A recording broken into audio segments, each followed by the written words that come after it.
Welcome to Cottontail's Podcast, where we interview African Americans who are changing the narrative of the Black community. Our interviews will include professionals in technology, business, medicine, education, and entrepreneurial pursuits. Today, we're talking to Janie Jensen. Janie is a certified home stager and redesign expert. She is a member of the Real Estate Staging Association, an internationally recognized trade association. Her business is based in Silicon Valley. Welcome to my podcast, Janie. Janie, you are now a certified home staging person. Before that, you were a police woman and you worked for IBM as their main diversity officer. Am I right? That's right, Kathy. I've had several careers, and after IBM, I went to Apple, and after Apple, I became a self-employed management consultant. We talked about how African Americans came to this valley and saw opportunity and made contributions to some of these companies. And I think you are in that category. And can you tell me what some of the contributions you made at the police department? Well, Kathy, I was actually the first female police officer for San Jose Police Department. And I was at a time when women in policing were not accepted. So it was a challenge, to say the least. But I also, in addition to working patrol, I also worked in the recruiting area, helping to recruit more women to the police department. And then later on, I became a sergeant. I was the first female sergeant to work patrol. After I worked patrol for a while, then I went into the training area and personnel, as we called it at the time, and training, and managed a group of police officers who were doing background checks. Also helped to put together some training programs for training new police officers, participated in what we call the field training program, and I would advise the lieutenant who was in charge of that program on some of the things that I felt that they should include to have police officers trained. So I also worked doing training for new police recruits. So I had a very, very varied career at the police department. And so, would you say, just from your experience with the police department and then again at IBM doing the recruiting there and all that, would you say having a minority in place made a difference in any of these careers that you've had? Oh, I think it made a difference in all of the careers that I've had. We, at the police department at the time, there were not a lot of minority officers. And when you're serving a diverse community, you need to have people who can understand what's going on in a particular community. So I think that I was helpful in getting more minorities as well as women officers to become police officers. When I worked at IBM, it was one of the things I did was recruiting. And I would, in fact, recruit at some of the historically Black colleges so that we would have new young engineers and new software developers come to work for IBM in San Jose. So I think I made a difference there. Also, I was the Chief Equal Opportunity Employment and Diversity Officer, and I certainly made a difference there because I would have employees who would come to me with complaints, with issues, with concerns about their career. Some of them I would mentor. Some of them I would tell them, go back to work and do your job because you're not doing it. And some of them I was able to work with them to help them decide whether or not they wanted to stay at IBM or leave. And there were some who decided, this is not the place for me and I really need to move on. And I think when I went to Apple, I did basically the same thing. I was managing their multicultural programs department at that time, helping Apple to develop affirmative action plans, which they had not done very well in the past, helping them to develop diversity strategies, going out to recruit more individuals of color. I also worked with their Women in Technology group, because that was another thing that they were looking to do, is to have more women in technology join Apple. So I think I've made a difference in all of the areas that I've worked. You and I have worked in diversity training, both of us. It was a very positive thing at first, the idea of opening the doors to people who previously had been locked out and finding all these brilliant people of color that we brought into these companies who made a difference. And then over time, there was a narrative that was begun that said, if you have to come through affirmative action, then you're less than, that kind of thing. Right. How did you overcome some of that thinking, or were you able to? I really think the way you have to do it, Kathy, is rather than arguing with people, is simply to be able to show them that you are a great employee and a great person.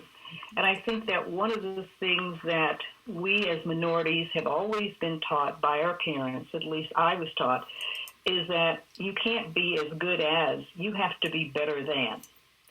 And by being better than, it might mean that you have to work harder. It might mean that you have to learn more. It might mean that you have to put more time in, because you want to be able to prove that you are, in fact, able to do the job that you were hired to do. Because there, of course, in an era, there was a time when people felt that, gee, if you came through the affirmative action program, you're just there because we wanted to fill a number with you. Mm-hmm. So you want to make sure that you are able to get rid of that myth, and you want to have people say, she's not so bad after all. In fact, she's pretty damn smart. I can remember being asked, after working at the phone company for about 6 months as a service rep, I was pulled into the supervisor's office, and I thought, okay, Kathy, you're in trouble now. The district manager of AT&T in San Joaquin Valley asked me, were there any other people like me? I felt very good when I left there, because when I left the phone company in Stockton, California, and moved to San Francisco, I left behind, I don't know how many women and men I got into the phone company because they asked me that simple question: any more people like you? But of course, this was very early on. I was there in 1963, 64 time frame, so it was pretty new stuff. The narrative changed probably in the 80s and 90s, when a lot of us were all competing for the same kinds of jobs, and there had to be a hook. So one of the advantages was, or taken away, they thought, if they start this narrative, you're hiring under if you hire minorities, that kind of thing. So right. Too bad that we've always had to prove ourselves, but I guess that's just the way it was, and probably still is in some areas of the country today. So it really has affected your life, your current life too, trying to prove yourself. How did you become interested in staging homes?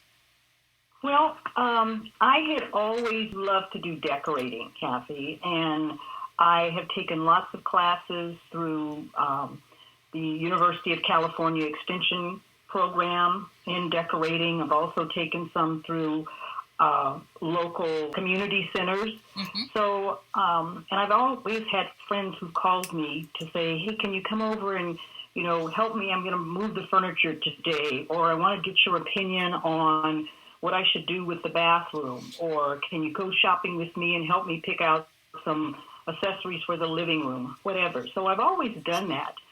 And I've just always had a love of doing that. The way I got interested in staging, it's really kind of a funny story, one of those things that you fall into. I was going to sell my home. This was about, maybe 4 years ago. A friend of mine who's a real estate agent, and in fact, she's one of my neighbors, came over to take a look at the house, and we went through it together, and she suggested some changes. And at the very end, she said, "Don't worry about staging because I'll do that for you." And I said, "What staging?" And she told me, and I said, "People get paid for that?" And she said, "Yes." And so this light went on in my head. And I thought, well, wait a minute. I've been doing this all for free all of this time. You mean I can get paid? And one of these people that immediately goes and hangs out a shingle when I get an idea. I like to do research in it to find out what it's about. I like to talk to people who are in the industry. That's how I got involved in actually realizing I wanted to seem legit. So I went through a certification course, and I initially was not certified. And I was very upset at the person who was running the course, and it was kind of an online type of course. She sent me a critique of what I needed to improve upon. And she also gave me some suggestions. Read this, read that, do this, do that. And I have to admit, she was right. After I got over my initial, what does she mean? Went and did those things and resubmitted my portfolio like 2 weeks later, and I got certified. So then I decided, okay, there must be some trade association where they have a lot of stagers. So I went online, Googled it, as we Google everything these days, and sure enough, found the Real Estate Staging Association and thought, well, I'm going to check these people out. So I went to a conference, in their annual conference in Las Vegas. I didn't know anyone, but I wanted to see what they did. I wanted to talk to people, and came back and joined the group and decided, okay, this is what I'm going to do. So that's a long story about how I got started. No, that's what I need, is those stories, because there is a process. There is a path you have to get on and stay on in order to become good at what you do. So you started off with an online course and ended up joining organization through after going to their conference, is what you're saying. Still, there was a lot of work that you did in between there, right? Oh yeah, there was. I went to a couple of, the term these days is meetup. I went to a couple of meetups of other stagers and talked to them. I talked to the state representative. I would call her up a lot and just spend time with her on the phone. She became a mentor to me. And I would say, okay, how do I decide how much to charge? Or what do I do about this? And, I had to invest in accessories. The very first job that I staged, I made no money whatsoever. I went in the hole, but it didn't matter to me because I actually had a job. And that was both exciting and scary. I remember that I borrowed furniture from one of my best friends who loves to shop. And she actually had enough furniture that I could stage a 2-bedroom house. I hate to even ask who that was. She had a cottage in the back of her home, and so she had a lot of furniture in there. She was going to be getting rid of it, and so she let me borrow this, But I still had to buy all of my accessories, and I had to buy paintings, and I had to buy things like that, soft goods, that I made absolutely no money. But I got to put those things on Facebook, and that's how I got started. Fantastic. So the first, at least at the beginning of this, there wasn't a whole lot of money coming in. There probably wasn't any money coming in for 2 years. I mean, everything I made, I would take it and turn it back into the business. And people don't realize this, but when you're staging a home, I mean, you might have to put 5 pillows on a sofa and 2 pillows in each chair that you have in the room. And by doing that, you probably spent close to $150. And that doesn't include what you do for the dining room, all of the dishes, and you do for the kitchen, and it doesn't include the artwork. So you could have actually, and I've never really sat down and figured it out. I should do that someday. But you could have $5,000 worth of your own things tied up in a home in order to stage it. I can imagine. I can Yeah, just you know. because if you want to get a certain look for a home, and that doesn't mean that you're going to go to Walmart to buy it. You're going to have to buy something that is pretty expensive, or at least good looking. It looks expensive. Yes. Yeah. Yeah. And you can, and the thing is, in Silicon Valley, because the average home is costing $1 million up, sells for $1 million up, so you can't really put cheap-looking stuff in there because it's going to look cheap. Yes. So you got to put some things that are reasonably priced. They don't have to be top of the line, but you still can't put Walmart, $2 pillows and things like that. Right. Or if they are from Walmart, they at least they look like they're expensive pillows. Right. You hide them in back of the really expensive ones. There you go. When you're doing all this, do you use a lot of technology in your business? Do you use like computers, cameras, scanners, phones? Yeah. I use computers. I use a camera, an actual camera, not just my phone, but an actual camera. I use my cell phone sometimes. I will, in fact, take pictures of what I'm doing at the time. I might want to take pictures of my team as they're bringing furniture in, as they're helping me, or my assistant as she's steaming, comforters and things so they look nice. And so I can put that on Facebook. I use a scanner. So I use technology all of the time. In college, I know most of us had to take an accounting class or something like that. Are you using those skills, like your accounting skills, your finance skills, to keep this business afloat? Oh, yeah. Yes. One of the things that I do is I've created a spreadsheet. I have two types of spreadsheets. Well, I got actually more than two. But as far as the financial one, I will write down everything, how much I want to get paid, how much it's going to cost me to rent furniture, how much I'm paying my assistant, what the moving costs are going to be, any other incidentals that I have to buy. And then that, I do an Excel spreadsheet, and that then helps me to figure out, okay, am I going to make money on this job? And if I'm not making money on the job, then I need to figure out what I can do to make money. I also have, a yearly budget that I plan on how much I'm going to be using for marketing, how much I'm using for my website, how much I'm using for supplies that I have to buy, dues for any other organization that I belong to. Mm-hmm. So you use accounting skills all the time. Wow. So you mentioned social media. So how much of that are you using? I am using social media. I do have a Facebook, a business Facebook page, and I also use LinkedIn. I probably keep telling myself I need to get more involved with social media. So that's one of the things that I plan to do this year, is to become more involved on social media. Mm-hmm.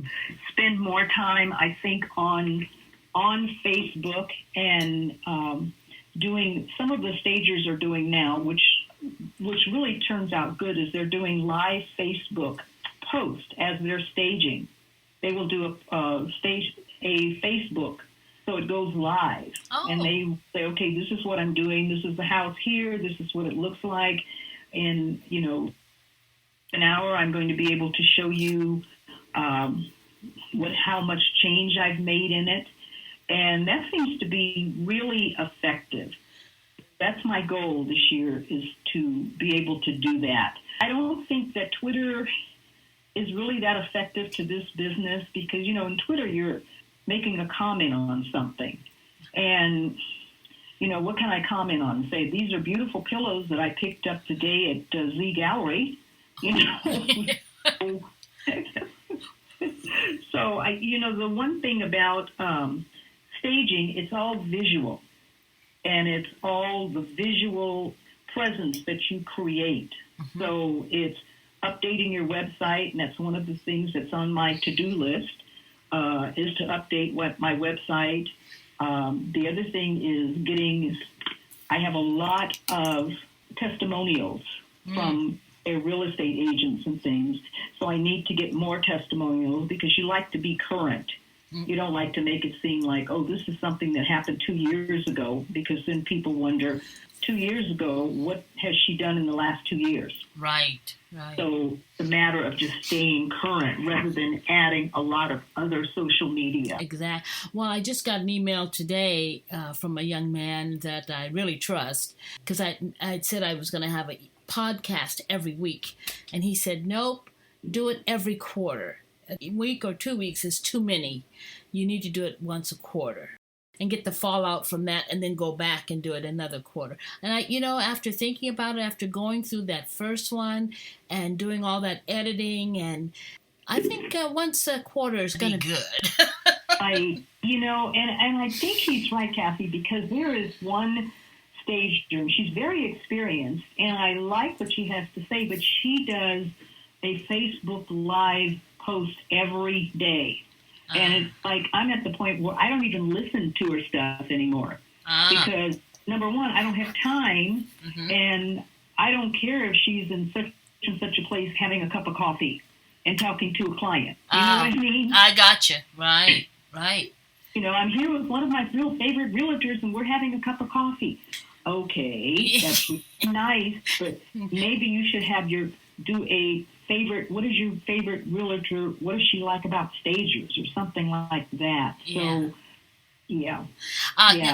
So really what you're saying is, if you're going to be involved with social media, make it effective and something that people really want to hear or learn from. Right. Yeah. Exactly. So tell me this, how do you acquire your clients? And the other part of that question is, are they more residential or business? My clients are all residential. And the way that I acquire most of my clients is I do a lot of networking. In addition to my staging organization that I'm the president of this year, so I'm very busy there. But I also belong to 2 real estate groups, actually 3 now that I'm thinking about it. I belong to the Women's Council of Realtors. I belong to Santa Clara County Association of Realtors. And then the Santa Clara County Association of Realtors has an affiliate group. In other words, those people who are not realtors, but they work with realtors, such as loan officers, escrow officers, myself as a stager, people who give home warranties. And I belong to that group. And we put on a monthly brunch and learn session. And we have a new chairperson who came up with a great idea this year. And what he's doing is, we just had a brunch and learn session. We do them once a month. And it's always an educational hour-and-a-half meeting. This time we had 86 realtors on Friday. And we did a great session on trust, creating a trust. And also, if you are a realtor and you're working with somebody where, someone has passed away and you have to work within the trust, what's the way to do that? But what our chairperson did was, before the meeting starts, we have 2 large televisions that we show whatever the presenters, want us to do. And she used those 2 TVs for half an hour while people were getting their food and sitting down and networking and things. And she had everyone who was a member of the group up there, so their pictures would be on. It was, such a thing that went around constantly with pictures. And it was so interesting because I had 3 women come up to me at the end of the session that said, were you the one that was up there? And if you were, I'd really like your card, because I have a new house that I think I'm going to be needing to be staged. Fantastic. And, so it was perfect, absolutely perfect. So it's just a matter of being out there. I go to what are called brokers tours every week. And the brokers tour is where agents as well as brokers will put whatever houses they are going to sell on tour. And the tour at that point is only open to real estate agents or affiliates. And I go to the brokers tours for our group, and I usually will pick out 5 homes that I'm going to target that day. I go in, it gives me a chance to meet the real estate agents, to talk to them, to see if the house has been sold. If the house has been staged. Mm-hmm. And it's a great way to meet real estate agents. How do you initiate your work with your clients? You walk through with them, or do they bring you pictures of their house? How do you work with them? Okay, I offer 3 different types of staging services. One is a consultation, where I would go to a home, and I can either be hired by the real estate agent who's going to sell that home, or by the homeowner who is going to put their home on sale, and they don't feel they need a stager, but they want some advice on what should be done to either bring the home bring it up to date, or, how to make the home look the best with what they have. Mm-hmm. So I do a 2-hour walkthrough with them, and of course I charge for it. Mm-hmm. And I make suggestions and it's usually about, you really need to declutter this home because we all have too much stuff. So I'll work with them on helping them decide what things they need to at least put in a moving pod or put in the garage or someplace to get it out of the home, because what you want to do is you want to make the home look large. And if you've got too much stuff in it, it just looks cluttered. It doesn't look large. So that's one of the types of staging that I do. I do another one, which is called an occupied staging. And with an occupied staging, again, I'm walking through the home, taking pictures, and I suggest to people what to keep, what to go, and I will also bring in some of my own accessories. So I may be bringing in pillows and bed throws and artwork and, decorative items. Mm-hmm. And then the third kind I do is vacant staging, where it's completely furnishing the home. So the way I initiate, I like to sit down and have a connection with people, because I think when you develop a connection, especially with something that's as personal as a home, and now you're going to be telling them you need to get rid of all of those junky pictures that you have on the wall, and the pictures of all your grandsons and children have to go and be put away, and you need to get rid of all of those little figurines that your mother left you, because no one wants to see those. So you had to have established some kind of fairly good connection with the person before you get into that. So once I do a walkthrough and talk to them, then I take photographs. If you take photographs, do you could show like before and after, huh? Yeah. Do you do that on your website, or do you have a website? I have a website, Kathy, and I do have some before and afters. And that's one of the things that I'm going to be doing. That was on my, how we all have our January to-do list? Yes. So that's one of the things that is on my January to-do list, is to update my website by putting more of those before and after pictures on it. What is the name of your company, first of all? Right. The name of my company is Always the Best Home Staging. Mm-hmm. Your contact information? I'll give you a phone number as well as my website, so people can take a look at that. Right. So the best number to reach me at is my mobile phone, and it is 408-966-3696. Okay. And what I will do, Kathy, is to make sure that I give you the right website and things, I will email that to you. Okay. So you can add that. Right, and what I will do on my website, a place at the table.live, I have my podcast, and under your name and picture, I'll have these list of associations and your company name and your contact number, and even your Facebook picture if you'd like. A lot of people aren't sure what home staging is and what it does. Mm-hmm. And it's not decorating a home.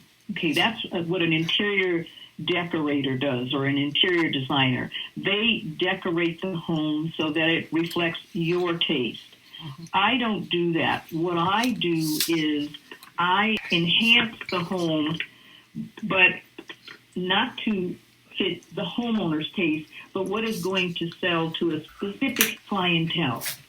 And just to give you an example, one of the things that happens in Silicon Valley is we have so many people working out of their homes. They might have a job, but it could be in Boston, and they work out of their homes in order to get that done. So one of the things that I have started to include in all of my homes that I stage is a home office. Okay, this is a room that could be used for an office, and I'll put a desk in there. I'll put a couple of chairs, which you would need. I'll always make sure there's a clock, because you want to have that clock in front of you so you know what you're doing when you're interviewing somebody or whatever. I'll put a bulletin board in there so they can put things on the bulletin board to remind them of, and I'll put a chalkboard so they can write ideas as they come up. So I've been doing that lately, and I also include a globe, because a lot of times, people don't know where Myanmar is, or they don't know where Singapore is, and they might be dealing with somebody who's in Singapore. So I always include a globe in there. It's not a very big globe, it's a small globe, but, I try and stage a home so that it's going to be, is it a starter home? And if it is, it's usually a 3-bedroom, 2-bath, and we've used one for an office, and now we have a room for mom and dad, and then we have a child's room. So that's kind of the starter home, versus if you're moving up to a large home and you've got, 6 bedrooms and 5 bathrooms and things, you're certainly not staging it the same way you would with a starter home. Janie, I think we have come to the end of our podcast, and it has been extremely informative. Thank you so much for being a part of my podcast. Thank you. You're listening to Cottontail's podcast, part of the Silicon Valley Black Project, which produced the documentary film A Place at the Table, telling about the Black pioneers of Silicon Valley. A Place at the Table can be viewed for rent on vimeo.com/on-demand / A Place at the Table STEM, all one word. Silicon Valley Black Project will be producing podcasts featuring African American professionals, entrepreneurs, technologists, and engineers from the past and present. Thank you for listening.